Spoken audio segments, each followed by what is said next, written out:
आपने इसी धरती से स्वतंत्रता की अलग जगाई। 1857 से लेकर आज तक आपकी धरती के वीर इस देश के लिए शहीद होने के लिए तैयार हैं। यहाँ की माताओं को मेरा प्रणाम। सबसे ज्यादा रिटायर्ड सैनिक झुंझुनू में ही है और सबसे ज्यादा सैनिक जो सरहद पे आज भी तैनात हैं वह भी झुंझुनू से हैं।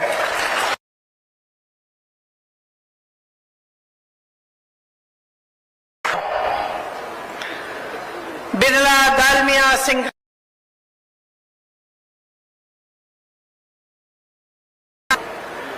यहां पर जो शिक्षा का केंद्र बना, जहां जो पूरे विश्व में प्रसिद्ध है, ये भी इसका भी निर्माण आप ही ने किया।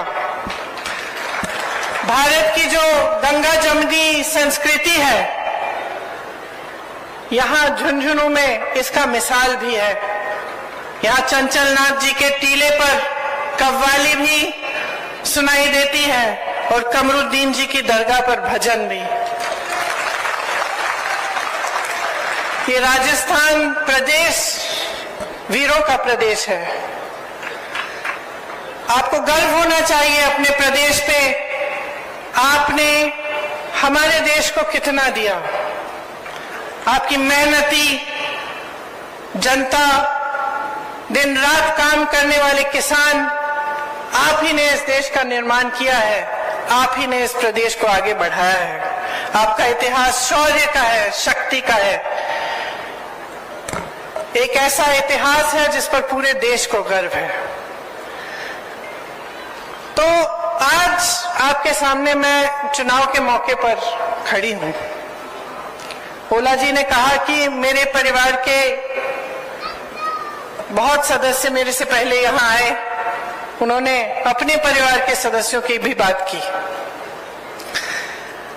शायद पायलट जी ने आस्था की बात की कि किस तरह से झुंझुनू के लोगों ने इन नेताओं में अपनी आस्था रखी।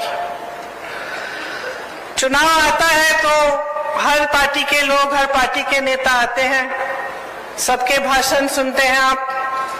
कभी कभी मेरे मन में आता है कि सबके भाषण एक ही लगते हैं मुझे।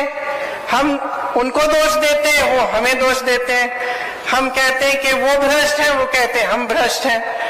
हम कहते हैं कि हम सेवा करते हैं, वो कहते हैं कि वो सेवा करते हैं। तो आपको कैसे मालूम होगा कि किसकी बात सही है और किसकी नहीं है? और इस देश को चलाने के लिए, प्रदेश को चलाने के लिए आप एक नेता में या एक पार्टी में क्या उम्मीद रखते हैं, क्या चाहते हैं उससे? आपने इस बात को गहराई में, आपने इस बात के बारे में सोचा है?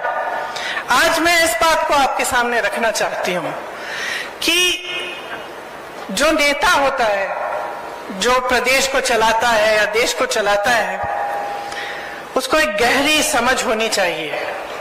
किसी ने कहा विजन होना चाहिए, रोड मैप होना चाहिए। क्या होता है ये विजन, ये रोड मैप? ये होता है कि भविष्य में क्या बनाना चाहते हैं, किस तरह से प्रदेश का निर्माण करना चाहते हैं, देश को किस तरह से मजबूत बनाना चाहते हैं, और इसमें क्या क्या चीजें हैं जो उसको करनी चाहिए।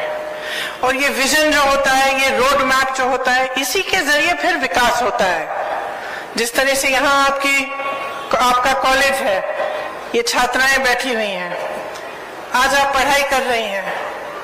अगर एक ऐसा नेता इस प्रदेश को चला रहा है जो आपके भविष्य के बारे में सोचे नहीं, तो आप कितनी भी पढ़ाई कर लें, आपको जॉब नहीं मिलेगा। आप रोजगार ढूंढते हुए भटकते जाएंगे, रोजगार नहीं मिलेगा।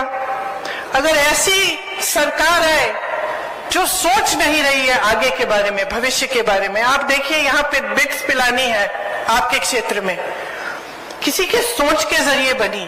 बिरला जी ने बनाई, नेहरू जी ने उनका प्रोत्साहन किया, कहा बनाओ, ऐसा इंस्टीट्यूट बनाओ जो विश्व में प्रसिद्ध हो जाए, और उन्होंने किया। आज की सरकार को देखिए, आज की सरकार सिर्फ 2 उद्योगपतियों का प्रोत्साहन कर रही है, सिर्फ 2। उनके जो मित्र हैं उनको पूरी देश की संपत्ति सौंपे जा रहे हैं। देश के बंदरगाह, देश के एयरपोर्ट, देश के जितने भी बड़े बड़े पीएसयू थे। अब आप सोचिए, मैंने भविष्य की बात की, भविष्य में सोचते हैं तो सबसे ज्यादा क्या होता है जरूरी भविष्य के लिए, नौजवानों के भविष्य के लिए।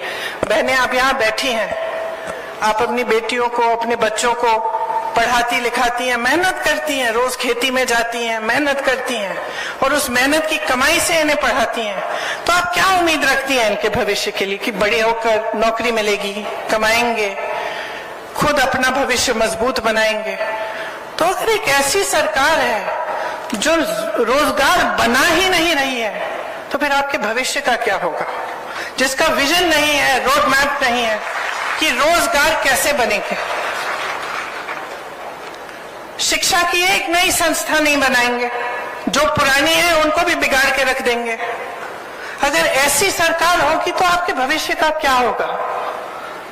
देखिए, रोजगार कहां से बनते हैं, समझ लीजिए ये बात। सबसे पहले तो बड़े बड़े जो पीएसयू थे इससे बनते थे। आज मैंने कहा आपसे, सब के सब अपने बड़े बड़े उद्योगपति मित्रों को सौंप दिए हैं। वहां प्राइवेटाइज हो जाता है, उसमें ना आरक्षण होता है और उसमें ना रोजगार बनते हैं। तो जिस सबसे बड़ी जो पीएसयू थे जहां से रोजगार बनते थे, वो तो इन्होंने अपने बड़े बड़े उद्योगपति मित्रों को सौंप दिए। और ये भी नहीं कहा कि चलो जितने अच्छे उद्योगपति हैं, मैंने इतने नाम लिए आपके सामने जो सब आप ही के क्षेत्र के थे, इन सबका प्रोत्साहन सरकारों ने किया था एक जमाने में, सबको मदद की थी कि आप बड़े बनेंगे तो आप रोजगार दिलवाएंगे, आपकी कंपनियां बड़ी होंगी तो मजबूती होगी देश में। आज सिर्फ 2 उद्योगपति और उनके ऐसे कंपनियां हैं, ऐसे कारोबार हैं जिससे रोजगार नहीं बनते। तो एक तो रोजगार का जरिया यहाँ खत्म हो गया। दूसरा, रोजगार का सबसे बड़ा जरिया क्या होता था, माध्यम क्या होता था? खेती किसानी। और आपने सबकी बातें सुनी, आप खुद जानते हैं किसान का आंदोलन हुआ, किस लिए हुआ इतना बड़ा आंदोलन? कितने किसान शहीद हुए? क्यों उतरे वो सड़क पे? क्योंकि ऐसे काले कानून ला रहे थे जो कि ये पूरी खेती किसानी भी अपने बड़े बड़े उद्योगपति मित्रों को सौंपने जा रहे थे। आपको अपनी जमीनों पर हक, अपनी खेती पर हक, वो सब बिगाड़ने जा रहे थे। और झुके, जरूर झुके, लेकिन ये भी समझ लीजिए बहनों और भाइयों, कब झुके? चुनाव से पहले झुके। जब चुनाव आ रहा था, किसानों को शहीद होने दिया, उससे पहले उनकी कोई सुनवाई नहीं की, सड़क पे बैठे हुए थे, खाना नहीं था, पानी नहीं थी, सर्दी थी, मुझे याद है उस समय किसी ने बात तक नहीं की उनसे। बात तब होनी शुरू हुई जब चुनाव सामने आ रहा था। तब तक हमने खुद आंदोलन किया। लखीमपुर खीरी में किसानों को अपनी जीप के नीचे कुचलने वाले मंत्री के बेटे को उन्होंने बचाया और वो मंत्री उनके साथ मंच पर बैठता था। कुछ नहीं किया, तब किया जब तुम चुनाव आने लगे। तो आप सोचिए, किसानों ने आंदोलन किया, क्यों किया? जैसे मैंने कहा, क्योंकि एक ऐसी नीति आ रही थी जो उनको कुचलने वाली नीति थी। इसी तरह से हर वर्ग को देखिए, आप महिलाओं की बात कर रहे हैं, सब कर रहे हैं आजकल, क्योंकि आजकल नेता भी समझ गए कि महिलाओं का वोट बहुत कीमती है, इसीलिए आप सब महिलाओं की बात कर रहे हैं। लेकिन महिला आरक्षण की बात सबसे पहले किसने की? सालों पहले कांग्रेस पार्टी ने की। महिलाओं को आरक्षण किसने दिए? पंचायतों में सबसे पहले कांग्रेस पार्टी ने दिए। और इन्होंने एक ऐसा कानून पास किया है जो 10 साल तक ये कहते हैं लागू नहीं होगा। तो क्या करेंगे हम इस आरक्षण का, अगर 10 साल हमें रुकना पड़ेगा इसके लिए? तो इनकी बातें जो है पूरी तरह से खोखली हैं। जो उदारता होनी चाहिए, जो समर्पण होना चाहिए, वो नहीं है। उदारता तो वो होती है जो किसान बाहर बैठा हुआ है, सर्दी में खा नहीं रहा है, पी नहीं रहा है, सुनवाई तो कर लो, समझ तो लो क्या कह रहा है इस देश की जनता, क्या कह रही है आपसे। लेकिन आज जो सरकार है, मोदी जी की सरकार, भाजपा की सरकार, उसमें आपकी कोई सुनवाई नहीं है। ये सरकार सिर्फ बड़े बड़े उद्योगपतियों के लिए चल रही है, और वो भी गिने चुने जो इनके मित्र हैं, जिनको पूरी देश की संपत्ति सौंपकर इनकी सत्ता मजबूत रहे।